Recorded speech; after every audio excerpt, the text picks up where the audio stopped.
I have a question for all the churches out there.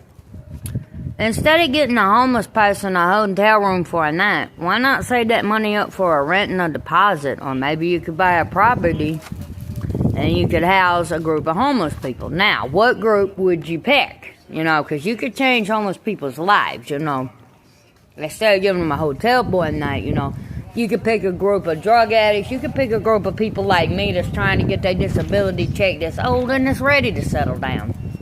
Now, it ain't but me and Sean trying to get our checks and trying to settle down because we old, we disabled, and we're ready to get out of this situation. But you know how it is when the government's like, well, you can't work to sign up for this check, which we couldn't work no way.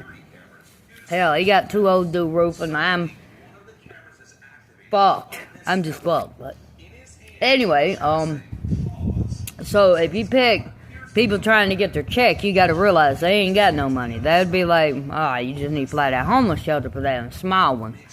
But people that's on drugs, they probably draw a check and they probably just waste it, Then you got the other group of homeless people that may not be drawing anything and just may not be able to find work. And we may have a group that's so big that you'd have to turn them over to Buffalo Street. I don't know. Anyway, I was wondering if any churches were interested in actually changing just a couple of homeless people's lives around here. Because I figure the First Baptist around here has got to be a multi-billion-dollar church as big as it is. That church is huge.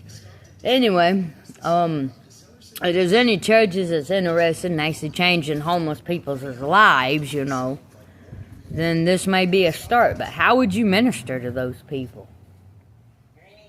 We're just the most stubborn. Because we're old and we've done seen it all, heard it all. And then, we're just trying to get our checks settled down, We're just that kind of people.